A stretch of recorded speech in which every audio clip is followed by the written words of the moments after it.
right, man. Let's talk about Eddie Hearn cooking Anthony Joshua. Something in my beard. No.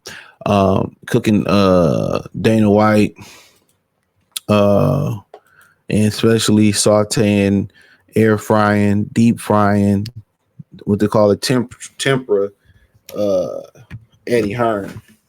And this is becoming one of the best boxing segments going in boxing. So, it's funny because he added a little zestiness to it. Oh, man. Zest the Hoya, the Zest Monster. Well, let's take a look at it, man. For your favorite part of the week, the only segment in boxing that gives you the facts and makes you laugh. It's Clapback Thursdays. All right, some of my frenemies had a really shitty week, and unfortunately for them, I'm here to unpack all the drama. Let's go. All right, let's start with last weekend's fight in the UK. Anthony Joshua was knocked out in the 5th round by Dubois. It was actually an amazing fight, an entertaining fight, and I like AJ. However, this was another huge L for Eddie Hearn, who is literally 0-11 to Frank Warren this year. This continues the Matchroom curse, meaning if you sign with Matchroom, you're either guaranteed to lose or get injured. To make matters worse, Eddie Hearn faced off with his old buddy Devin Haney in the crowd at Wembley. Eddie, you can't build a fighter to save your life. Anthony Joshua had the world at his fingertips, and you found a way to fumble his career. And speaking of Eddie, my other buddy Dana White had some high praise for him. Listen, I like Eddie Hearn very much. Eddie Hearn was at the Sphere fight. He came early before the fight started. I have a great relationship with him. I have a great relationship with the Warrens. Obviously, love Tom Loeffler and his matchmaking and what he does. I would probably be working with a lot of people. I'm sure you can assume the people that I would not be working with. I don't think you have to be a fucking genius to figure that one out. But yeah, I like Eddie Hearn a lot and would love to work with Eddie Hearn. Oh my gosh, Dana, you don't want to work with me? I guess I won't be invited to your circle jerk with Eddie. You realize you will have to pay boxers real money if you want to be in our sport, right? You called the godfather of promoters, Bob Arum, a scumbag and a piece of shit in a press conference last week. Way to start off your Neanderthal path into the world of boxing. And finally, Hall of Famer Shane Mosley Sr. is returning to the ring this weekend at Harrah's in Philly for a celebrity boxing match. Hey guys, it's Sugar Shane Mosley. Don't miss my return to the ring September 28th. You look like you just bathed in Diddy's baby oil. Oh, Disgusted. wow. What the fuck? Shane, you talk so much shit about me. I'm actually gonna rise above it because I feel so bad for you, dude. I want to buy out the arena you're fighting in. Let me know who I can contact so I can make this happen. And by the way, keep my name out of your fucking mouth. Have a great weekend. And remember, folks, you're not a hater when you only speak the facts. Oh boy, this was hilarious. This shit was hilarious. Where should we start? Diddy, baby. Well, we'll just keep it in chronological order. Yeah, Eddie Hearn has been fumbling fighters. He's been using the Black American fighters and not getting them the fights that they desire. He didn't get Devin Haney to fight with Kambosos that he desired, or Lomachenko. He had to jump ship, right? You turn around and you look at he did get Danny Jacobs the Canelo fight, so we can't say that, but Danny Jacobs came up short in that one. But for the most part, he don't be getting these guys the fights that they want on a consistent basis. It's an anomaly. But when it comes to those Euro fighters, he take care of them. But yeah, he had Anthony Joshua, but I think Joshua did his job for the most part. He allowed Eddie Hearn to connect with the Saudis, which no other box promoter could do. And Anthony Joshua allowed for that to happen. So Anthony Joshua, he should be in debt for Anthony Joshua for the rest of his fucking life because Joshua allowed that to happen. But yeah, Eddie Hearn don't do a great job at building fighters. I told y'all I did that video, which wasn't a popular video, but it was a real video. Most of the real videos ain't popular. But I told y'all that, Eddie Hearn is the same thing as PBC. They build up these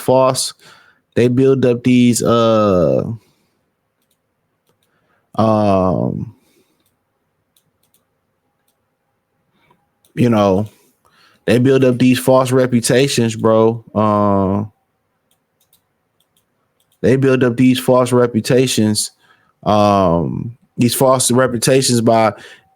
building up these fighters easily in matchmaking.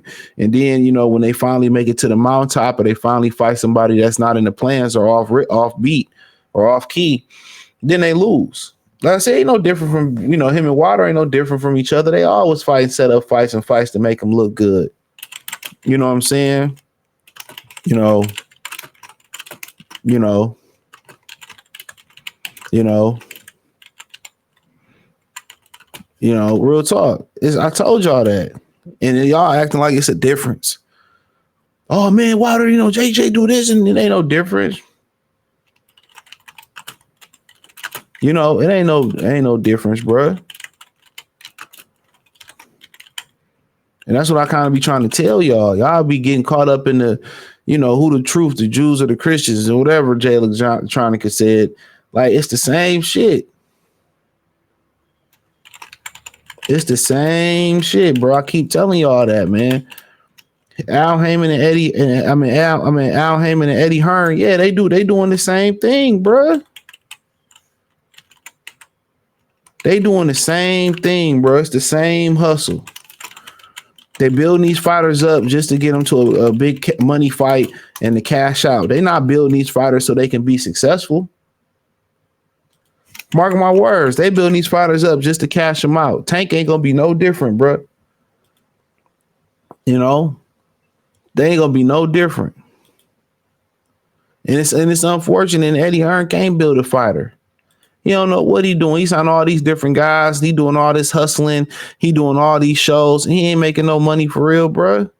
Or his fighters really ain't eating like that. He making money, but his fighters really ain't eating like that. You know? But Anthony Joshua was never meant to be a top fighter for real. They was playing with house money. They was playing with house money. He wasn't really meant to be no top fighter, bro. They just were trying to find something Anthony Joshua was good at. Try probably tennis, wrestling, MMA. He didn't have a personality to be a WWE wrestler. They tried basketball. He wasn't good enough. You know what I'm saying? But, you know, then he goes over to Dana White. Somebody brought to my attention that Dana White was still coming into boxing. And for years, he even rumored to start Zephyr Boxing. There been all these different rumors about this and about doing that. And, you know, we heard the rumors. And he told Dana White that he going to have to pay boxers real money. He going to have to pay boxers real money. So we already know Dana White don't even want to pay UFC fighters real money. So if he ain't coming in with real money, then he coming in at the wrong time. You know, wait till the cash continue to drop in boxing and come in.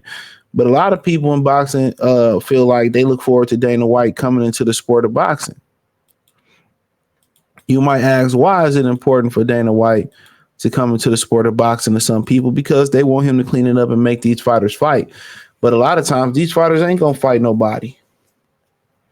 That's just the God honest truth. They don't want to fight nobody, bro. A lot of these dudes rather retire. Turki Al-Sheikh came in with a whole bunch of money into the sport of boxing, a tremendous amount of money. You know, did it make these guys want to fight? No, we got a few fights that we wanted to see, but most of them had to do with internationally.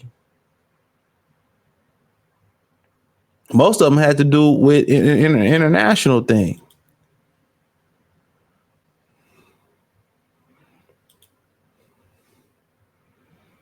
So, like I said before, when you kind of start looking at everything and adding it up and looking at it, like, it ain't about the money, because, you know, Turki Al-Sheikh throwing money around and you hear people saying, oh man, I don't need that money. I don't need this. And that money ain't this, that, and the third. I mean, all right. Give me 2 Ferraris and all this type of shit. It simply boils down to these dudes don't want to fight nobody. That's it.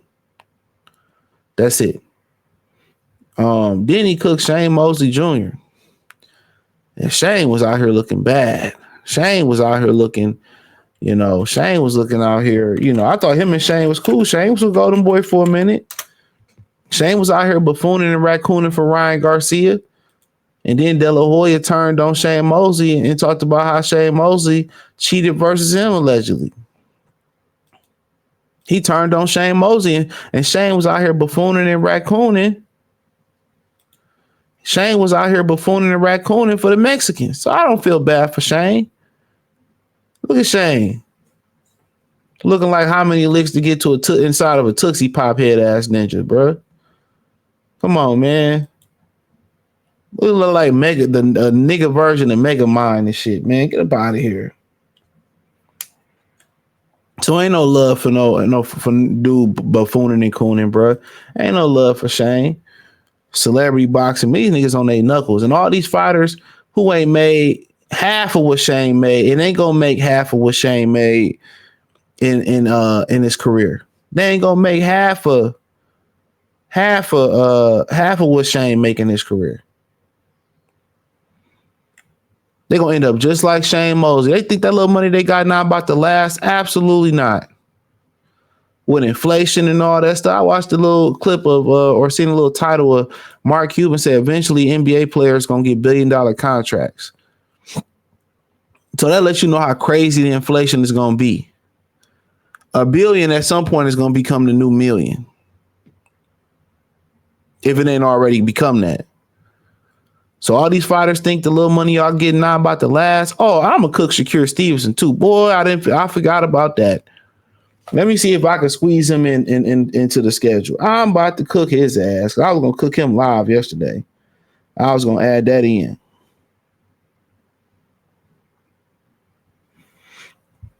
And I was gonna cook. I can cook him. Oh man, I'll fit that in sometime today.